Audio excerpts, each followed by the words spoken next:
Welcome to Real Battles, Real People. I'm your host, Christian Bancourt. How you doing? Good, man. How are you, brother? Doing pretty good. First, I want to Good. thank you for being on my podcast. Um, Please introduce yourself. My name is Jackson Rainbow. I am 26 years old. I live in Sherman, Texas, but a little bit north of Dallas. Okay. Uh, so before we discussed about some battles that you went through, um, can you walk us through that? Yeah, yeah. So, let's see, 2010, I was 12 years old.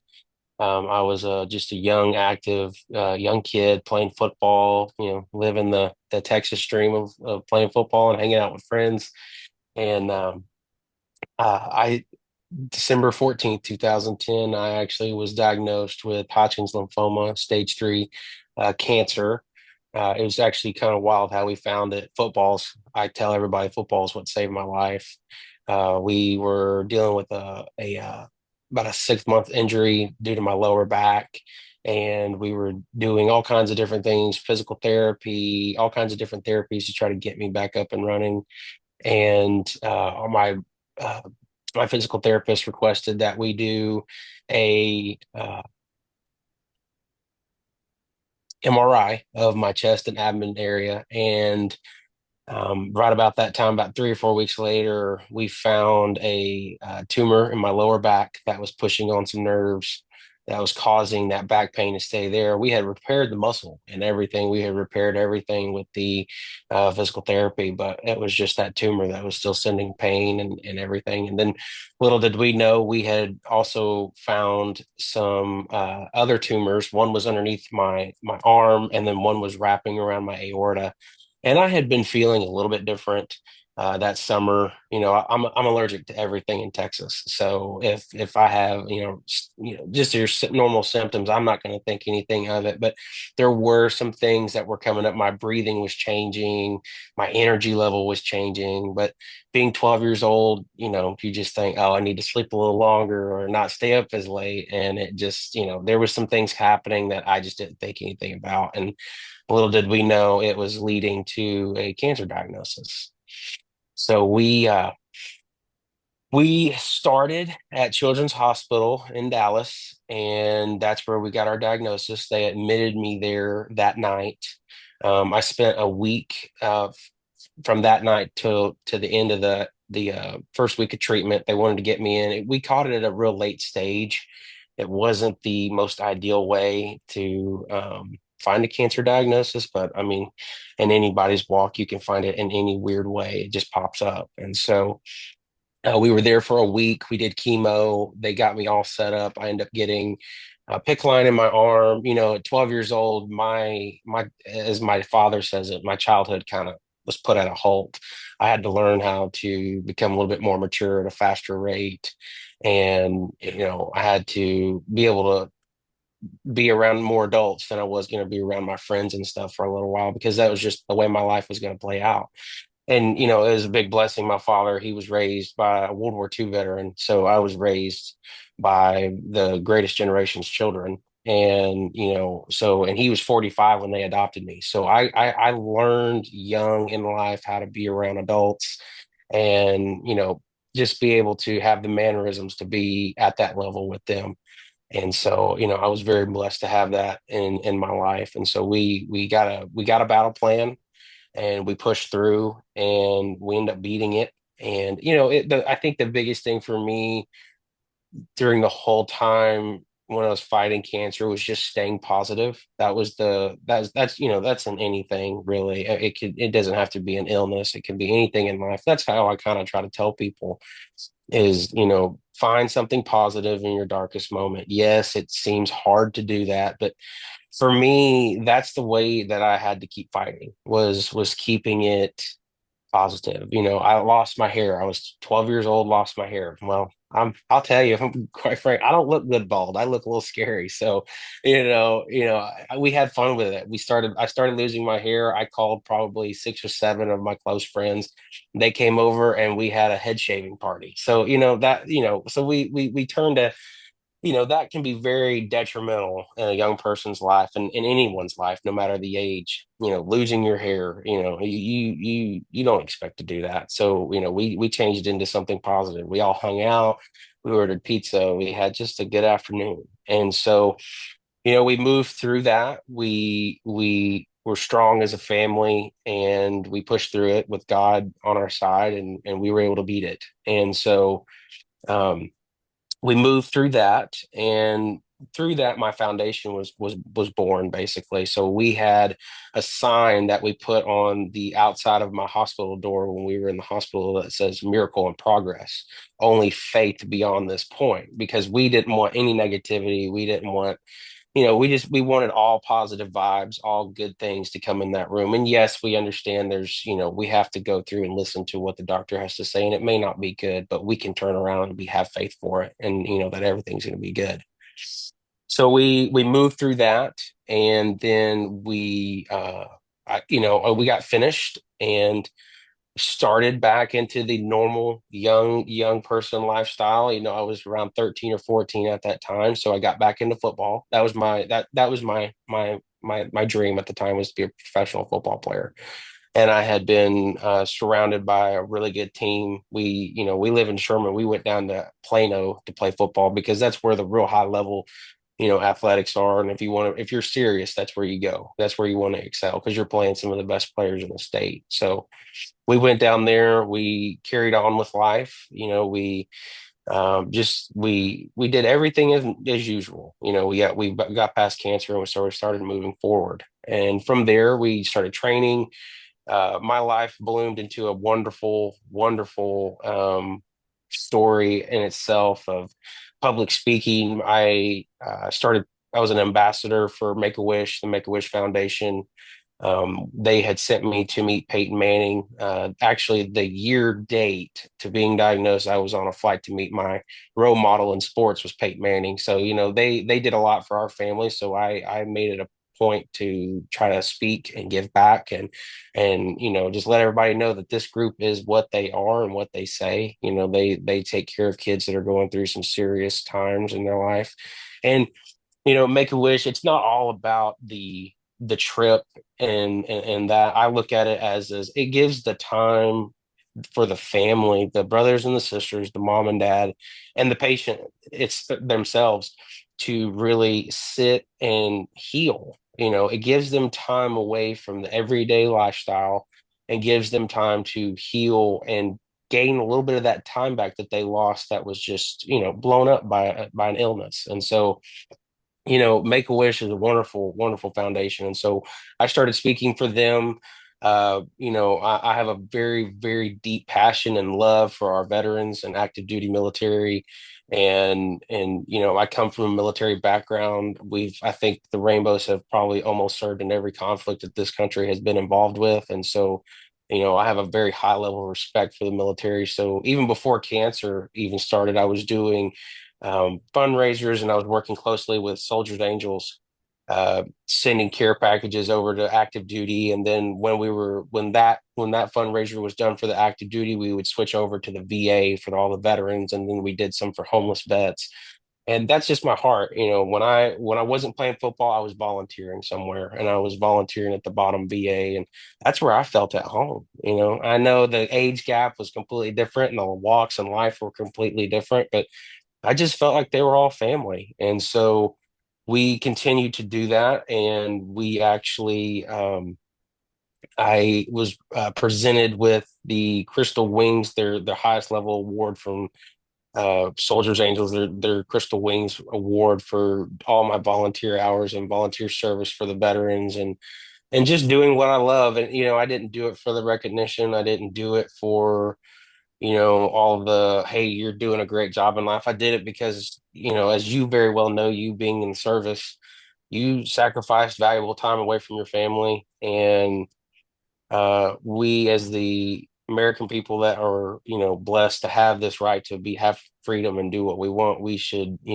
everyone should have to, just give some time to the men and women that have given so much, and some given all for our freedoms. And so in between all of that, we were busy. I was staying busy, constant moving around with whatever I could get my hands on to support others and Make a Wish and the VA and Soldiers Angels, whatever I could do, I was doing it.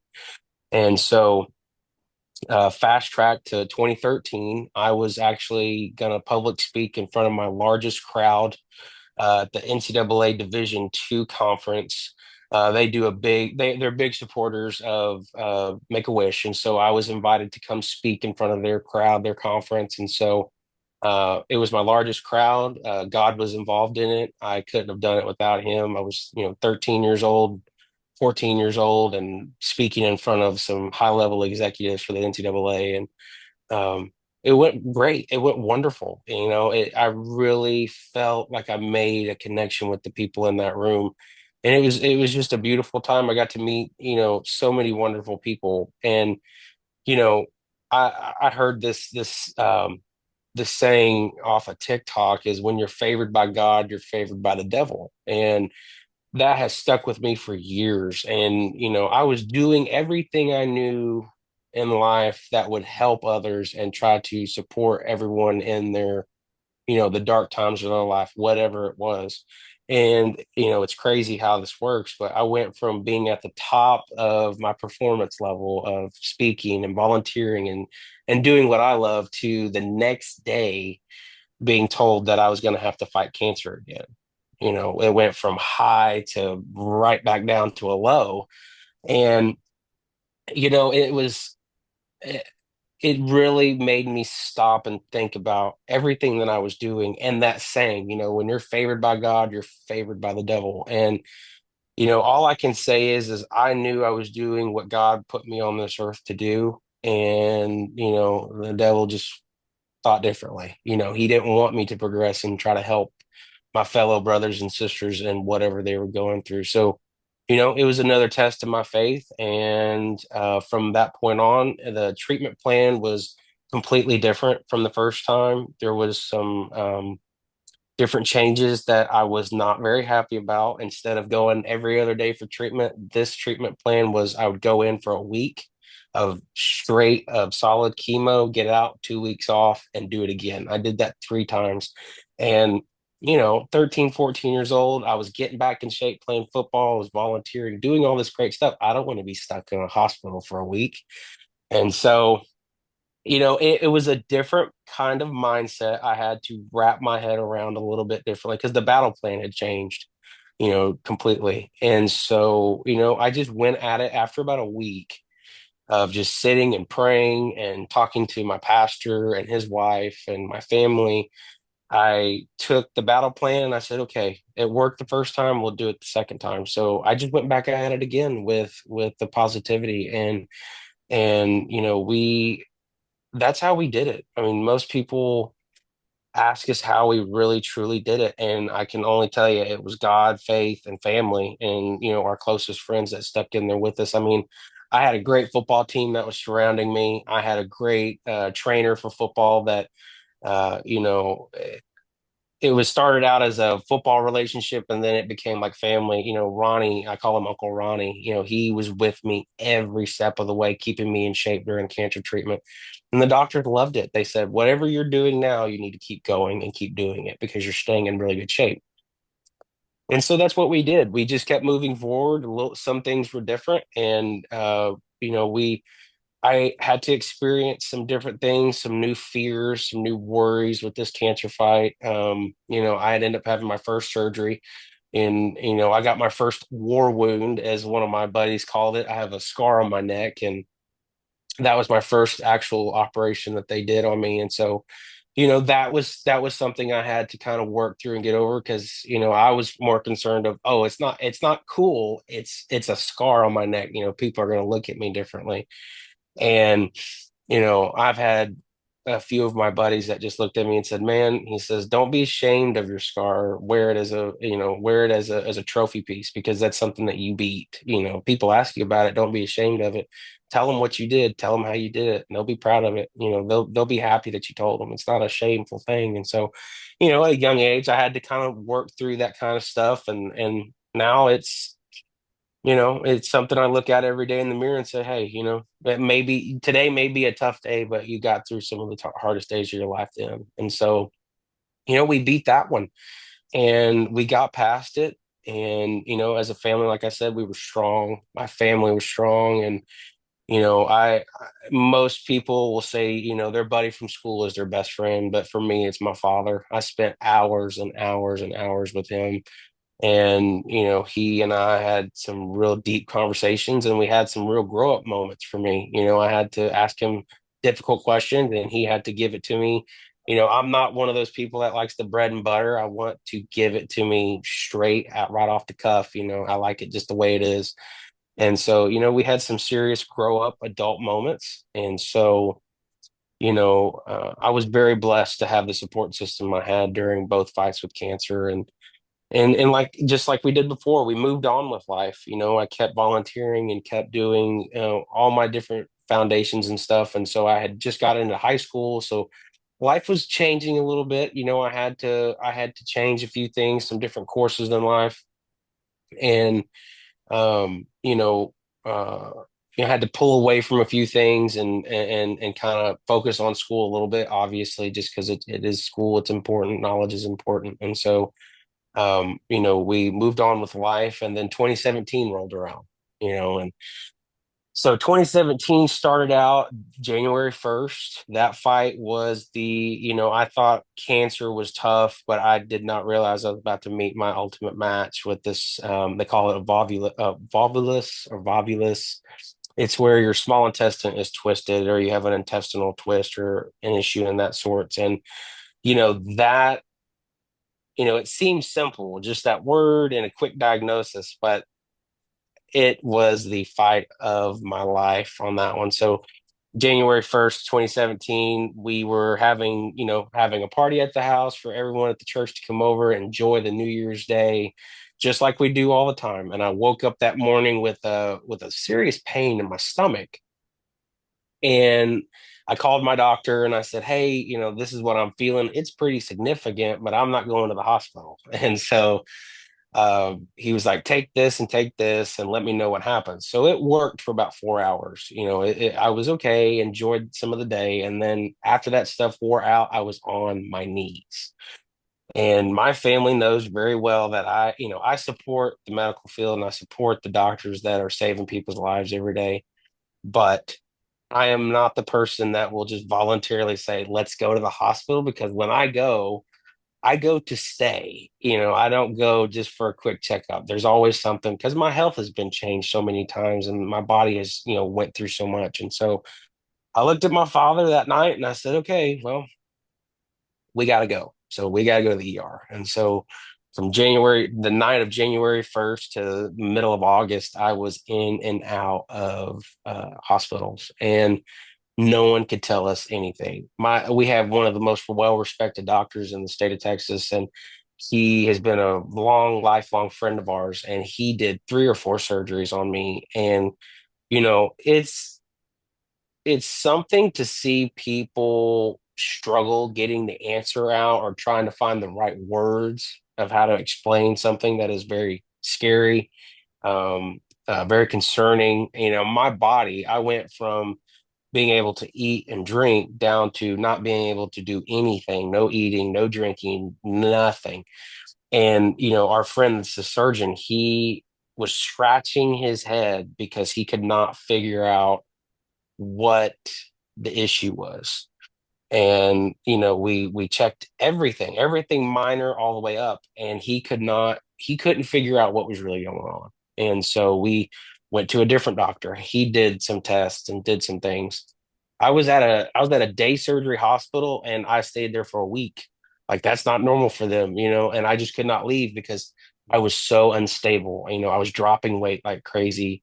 I was getting TPN through a tube, which is just a bag of nutrition. They were feeding me with that. And I was watching my body basically deteriorate, and I was watching all this happen. And my mental state was just absolutely shot. And so, you know, it was, and I'll be completely honest, it was very hard to find positivity in this because I had nothing to work off of.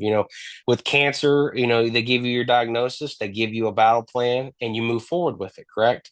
Well, this, we would think we had a battle plan and then it would get scrapped. We had no contingency plans, we had no, um, we really truly did not have a game plan. So we just kept doing blood work and scans and surgeries and different things like that, and we couldn't figure it out. And so our friend that had done all this for us, that's a surgeon, he looked at us and he says, I can't do anything else for him. Like there's just nothing else I possibly can do. I've ran everything, and this guy's a man of faith, and that for me was just, it was tough to hear because at that point I'm like, okay, so am I dying? Is this the end of the road for me? 19 years old, and that's all I got in this world. And so, my mental state, like I said before, it was shot, and so our last hope was being sent down to UT Southwestern Clemens in Dallas.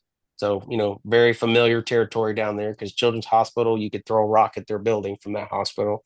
So, back down in Dallas. And so I was there for about 3 months, and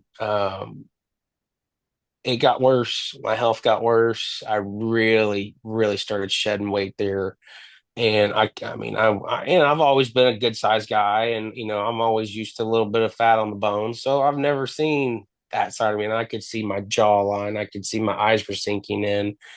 My hands were just, they looked like brittle glass. I mean, it just, uh, mental state was really declining, really, really declining. And so,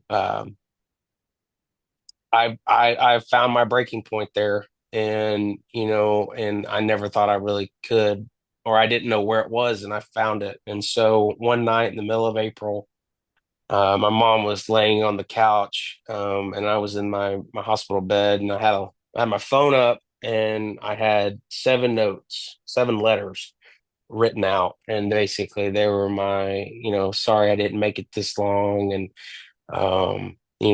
disperse of all my stuff out to, help with my sister's schooling, letters to my best friends, closest buddies, telling them how great a life I had. And I was happy that they were a part of it. And 19 years old, writing that letter, it was, difficult. And you being in the service, you see all kinds of ages, and going into whatever, situation that you guys went into, that feeling, and so I that was my breaking point. And so that night I prayed, I thought might have been my last prayer. And I basically asked God, I said, I basically said, I'm really tired. My body's frail. I'm weak. I got to have something to keep pushing forward. I got to have a, small, still voice, a sign, just give me something so I can keep the fire going. And then I finished it up and I said, if this is the way I'm going to go out, and this is, my end, well, let's just finish it up tonight. Just take me home tonight. And I I never thought those words would ever come out of my mouth. And I knew, and at that time, after self-reflection about it, I'd given up on myself a little bit. I'd really, really sitting on the rock bottom. And so I prayed that prayer. I went to sleep completely accepting whatever my fate was, and I woke up the next morning. So, I was okay. I made it through the night. What's up? And about 9:30, 10 o'clock, this really tall Southern cowboy doctor comes walking in, and he says, I don't know exactly what's going on with you, but I need you to do me a favor. And mind you, UT Southwestern Clemens is a teaching hospital. So, the surgeon that walked in, he was a professor at a school in Houston, and he said, his favor to me was, can you hold out one more week? And in my head, I'm like, man, I've been fighting this long. I think I can handle one more week. I can take it. And what gave me the bow on the present was, he says, I don't know exactly what's going on with you, but when I get back, we're going to open you up the next day, and I'm not going to close you up until I fix you.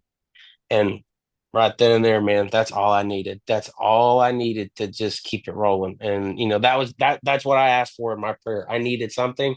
He gave me a battle plan. He gave me a timeline. Everything I was looking for was just lined out. And we ran forward with it. And, even though it was a week, it was probably the hardest week. I was losing a lot of sleep. Everything was really getting rough. And so a week later, he comes in and he says, "All right, let's get you ready." So we went in, and that's where we found out that it was volvulus, and I had a foot of my small intestine that had twisted off completely. No movement. It was completely restricted, and that's what was causing all of that. So, I had to relearn how to walk a little bit. I had to relearn how to talk. Um, my eating was completely gone. I hadn't eaten anything in close to 8 months. We were, from January 1st to August, it was complete either fighting or rehabilitation on the body. And, for me, I was blessed with the public speaking talent from God. And so at the very end of it, my speech was getting very, very difficult to understand. I was mumbling a lot. I just didn't have the motor functions to speak clearly like we are now. So, you know, it was a very big uphill battle. I went from, being a strong young man to barely being able to lift anything. And so, my mental state and my mental health was put on the back burner from that day forward. I was at the place of, I beat this thing. God brought me through this. Let's carry on with life. Okay. Ignored every bit of negative thought, the demons running around in my head, completely shut it out for a small amount of time. And now in hindsight, I shouldn't have done that. I should have been addressing that from day one, and I didn't. And so, as a young, 19-year-old getting ready to go into his 20s, going into college, what do?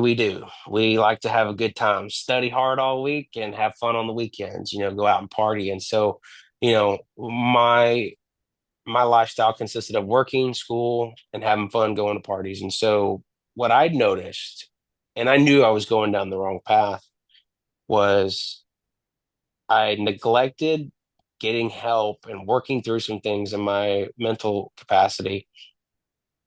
And so I started drowning it out with alcohol. And, parties went from having fun with friends to maybe drinking with a couple friends down to drinking to myself, drinking by myself, and, not sleeping, working constantly, all that on top of drinking all the time just leads to absolutely destruction. And that's where I was. I was drowning out all the thoughts and all the demons in my head. I was drinking to go to sleep to get some peace. And, that doesn't work. It doesn't work one bit. And so I had once again, and this was self-inflicted. The other three battles in my life were just natural medical issues. This was self-inflicted. This was different. And so from there, I was burning every bridge I had. I was pushing my family away. I was pulling away from the church. Everything. And this is what kills me the most about even talking about it, because you relive it sometimes and it's not a problem now. But I had every support person and every support group in the world to help me along with this problem. And I chose to turn away from it. I chose to push it away because I was back on that trip of, people don't understand what I'm going through. People, you don't understand. I'm alone on this fight. You don't understand what I'm going through. So I don't want to hear your 2 cents. I don't want to hear your advice. And that led me to absolute destruction. And so, I hit rock bottom. I wouldn't say as deep as, the 2017 fight, but I was losing. I was on the verge of losing everything, family, friends, just everything. And we decided that it was time for me to get some serious help. And so we found a place in Princeton, Texas, right outside of McKinney, called the Meadows, Meadows Serenity or something like that. And, it was a 30-day stint. And I have to tell you, most people get nervous when they go to rehab. And I was, believe me, I no phone, no communication with the outside world. We got TV for maybe a couple hours in the morning, and on Sundays we had movie days. So, I was like, this is a whole different ball game. I don't get to talk to my parents. I don't need to do anything. Let me tell you, that 30 days was the probably one of the best months of my entire life. I mean, truly. And it's not that I didn't enjoy being at home. It's not that I didn't enjoy being with, then my girlfriend, now my wife. It's not any have to do anything with that. It was purely a full body life reset. I got to dig into every dark thought, every dark thing, all my resentments, all my thing, all the everything that made me upset that I kept inside for from the age of 12 years old to then, and we're talking 2020 now, and I'm 23, 24, you know, all of that packed in to all those years of constantly fighting for my life or something happening. I was able to take my time, write it out, work it out, talk it out, work with these life coaches that have been in the same shoes as us, and they were able to clear up so much for me. And we did other things. You had a gym, I was never a volleyball player ever because I'm slow, but I had shredded a lot of weight before then. So, we played volleyball every day in the basketball gym. And the crazy thing is I met some of the best people in there. I've got probably 5 or 6 of buddies that I have been to their wedding since we all got out, seen their kids be born since we got out. You know, I have brought so much positivity out of that rehab facility that was just amazing. I got a fresh breath of air. I let everything go. My walk with God came back. My smile, as my mother said, and that is what hurt me the most. My mom said, "You don't smile anymore. You don't laugh anymore." And me being able to get all that back, just I felt my purpose again.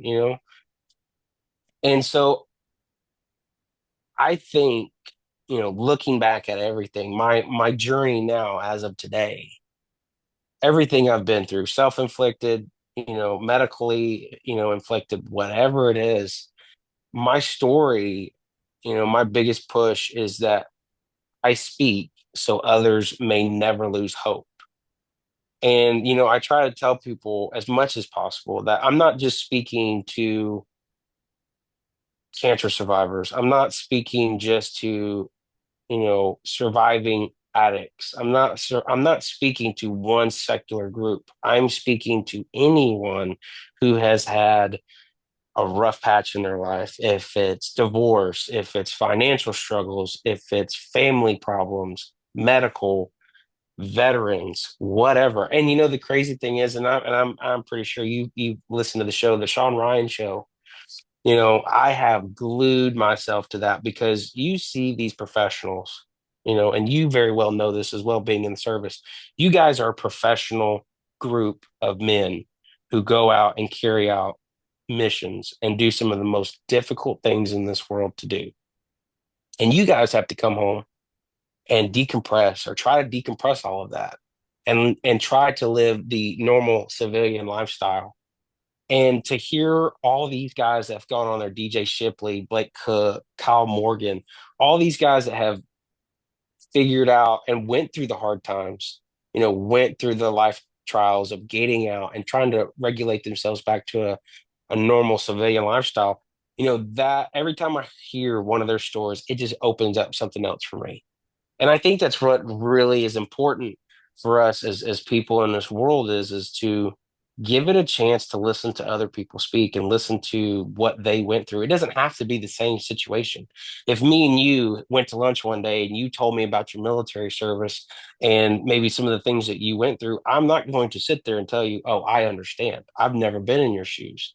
But what I can take from that is the motivation to pursue whatever was given, the orders that were given to you in the military, to You fight for the brother that's next to you or the sister that's next to you, the people that are side by side with you. Learning from that, you can take little pieces of knowledge and turn it into something for your own life. And that's really what my push is in life now, is when I public speak, is, you know, there are people in this world that have gone through similar, not exact, but similar things in their life that don't be ashamed to reach out to and ask questions and talk. I'm currently right now I've got two friends. One is a lifelong buddy. He was diagnosed with stage 4 kidney cancer, and then I have met this young woman. She is a couple years younger than me, and she lives in Houston, Texas, and she's going through the exact same cancer that I fought, Hodgkin's lymphoma stage 3. Our treatment plans are different. There's similarities to both of them, but they're different. So my buddy, he's fighting kidney cancer. She's fighting the same type of cancer. I can sit there and say, okay, I understand this, and this. I understand what you're feeling and this, and this subject. But the number one thing that we have to touch on when it comes to this stuff is um, is not only what we move on from. Or, I'm sorry, let me think about this again. So one of the things that we work on together when it comes to fighting cancer is, yes, the fight is different. My buddy's fighting stage 4 kidney cancer. I don't know what kind of treatment plan he's on. He's told me about it. We have similarities to the fight, but the number one thing that I focus on and that I try to help my friends, strangers, whatever it is your mental state, your mental capacity. What are you thinking right now? How are you looking at life? Is it positive? Do you have some negative thoughts? That is what my purpose is. That's what Miracle in Progress does, my foundation. That is how I speak, is I'm there to make sure that you don't feel alone in your fight. And like I said, it's not just about illnesses. It can be financial, it can be, spiritual, whatever it is in life that you've been through. It doesn't have to be just illness. And so, I it makes me feel that I'm in the right spot. I'm in the right place doing the right things if I'm able to help one or two people. And that's how I speak. That's how I do things. I don't do it for the recognition. I don't do it for the, pats on the back or, in my case, I've been given probably 15 to 20 challenge coins from all different walks of life in the military, colonels to majors and staff sergeants. I've gotten all kinds of coins. I don't do it for any of that. Yes, it's wonderful, and I'm honored to get one of the best things that is a brotherhood in the military, to receive those.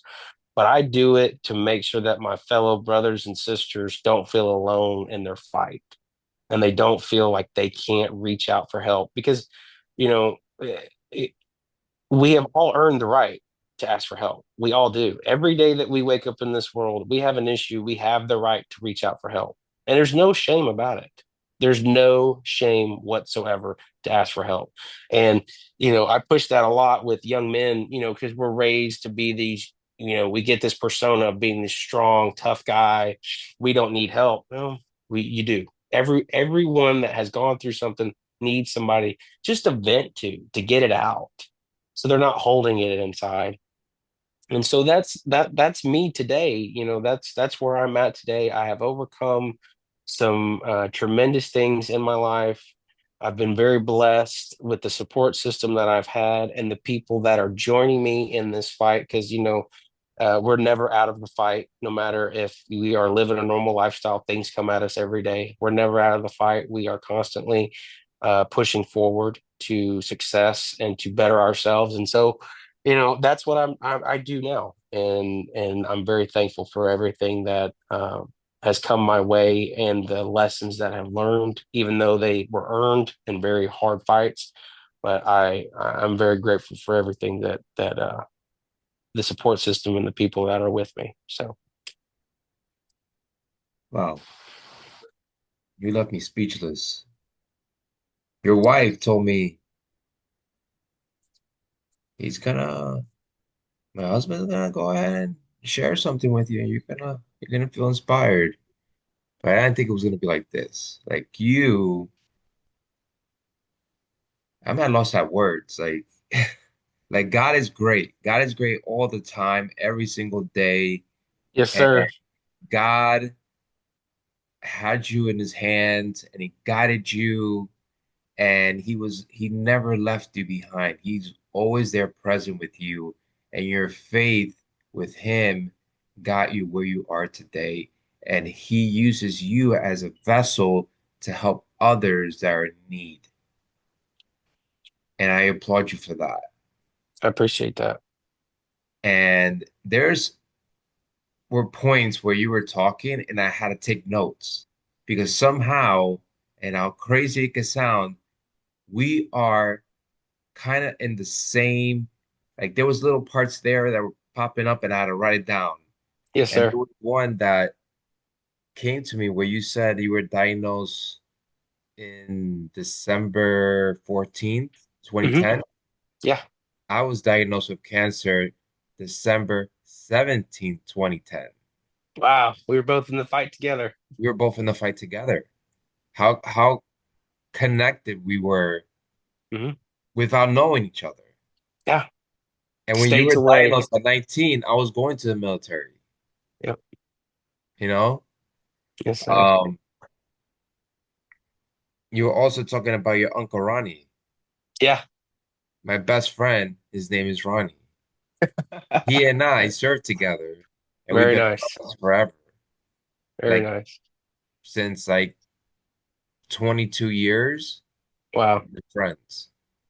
And and when you were talking about fundraising, I was doing that before I was diagnosed with cancer. I was doing fundraisers for kids with cancer, toy drives. I would go to the hospital, see these warriors walking up to Yes. you or, laying in their bed.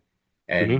And it was, I don't know, like I never pictured me doing those type of things. So I think Yes, that's sir. where we kind of align together when it Yeah. comes to fundraisers. And and it's just a beautiful thing just to be there for people that are struggling, Yeah. people there. And I was doing fundraisers for Vietnam vets. I was inpatient for PTSD, 45-day program, and I met a lot of guys. There was a group of bikers um, from New Jersey that came and brought us food. I did a fundraiser for them, um, fundraiser with Mission 22. Yeah. Yeah. And yeah, man. And I did another fundraiser for um, Patriots, Canine Patriots for no Canine Partners for Patriots, Hmm. and with them they were giving uh free service dogs. They were training Nice. them. It was all free. That's So I was wonderful. like, That's a blessing. That's a wonderful foundation. yeah, and they were like literally like 30 minutes from my house. And I was just like, Awesome. I gotta do a fundraiser for these guys. They're Yeah. amazing what they do for vets. Absolutely. Absolutely. What else did I write down? Um, you were going through a rough patch with drinking. I went through that as well. I think after my first tour, I was drinking eight, tall glasses of Jack and and Coke with, you know, going to the clubs, you Yeah. know, I was drinking like almost every single day but Mondays. Yeah. I feel And that. it was ongoing, and until like I got diagnosed with brain cancer, that's when I stopped cold fish. Yeah. That's where everything changed for me. Yeah. All right. And that's the thing about it, like with alcoholism, for me, it started out something that was fun and memories, and then it's just spiraled out of control faster than I could put the brakes on. And that's, you know, and then for me, it was quick. And that's what is wild to me. If I look at my timeline from 2017 to 2020, I literally went from down to up to back down to right back up. Just in the matter of 3.5 years, my life just changed again and again and again. And, I'm blessed that it changed out for the better at the back half. But, yeah, it was one of those things that it was, like I said, it's self-inflicted. I knew I was running down a wrong path. I was just being ignorant to myself and saying, I'll deal with it another day and another day. And, as you very well know, it just keeps on going. It keeps on rolling. So, it is, I learned a lot about fighting addiction and fighting, just the whole battle plan on how to fight that. And, it was a true blessing that I found that group in Princeton, and I found that group of brothers that were there, and just being able to, in the best terms I could put it was, it's like we were on a hunting trip, just a bunch of guys that had 3 square meals a day. We got level on a lot of deep subjects. And at nighttime, we were either playing cornhole, volleyball, or just sitting around the back porch of the place and just talking, hanging out, swapping jokes, swapping the war stories between us and all of our mistakes that we've made in our life. And, just getting it out, venting it. And, it was, uh, it was just a beautiful time for me, beautiful time in my life that I was able to get that opportunity. And I press it. I tell family members and friends, if you feel that you need to take the time to get away and check in for a 30-day stint, take the time for yourself. You'll be surprised what you come out, thinking, how you look, how you feel. Because I went in a broken person and I came out large and ready to fight. I just felt better. And I tell, most people may think it's crazy, but I support it. If you feel like you need to get some help and that's a avenue that you want to take, pack a bag and go and give it everything you got. Yeah. That's why I started this podcast, Real Battles, Real People. Hmm. Uh, that was my whole purpose, is to get the information out, help others that are listening in. And by you sharing your story, an inspiring story of your battles, people that listen to you are going to be like, wow, I need to I have to take care of myself. I have Yeah. to, you know, think about my family, think about my kids and Yeah. stuff like that. So very inspiring.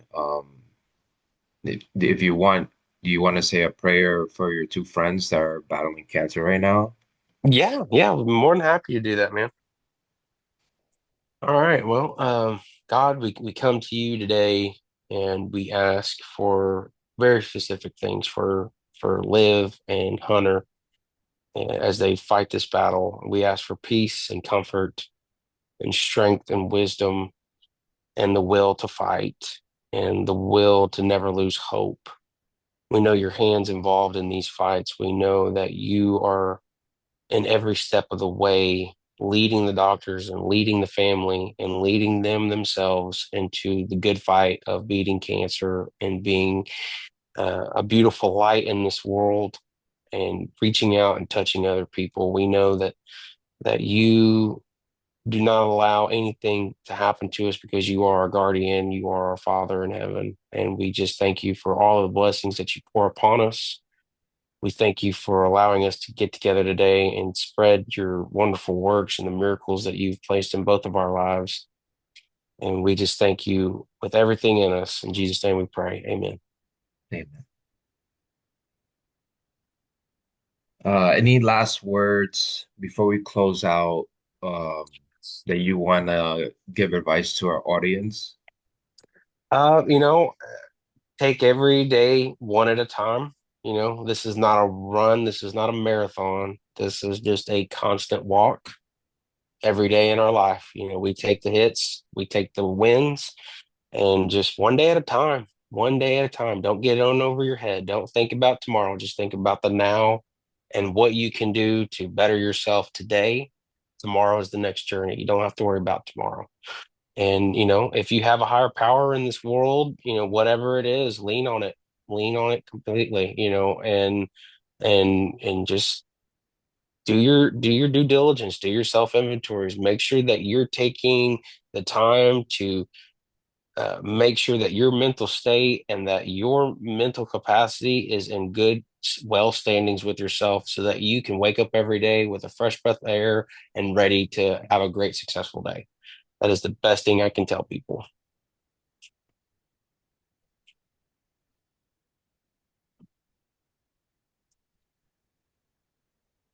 It is an honor to have you on my podcast. You have battled through different situations and were points where you were going to give up, and you came back.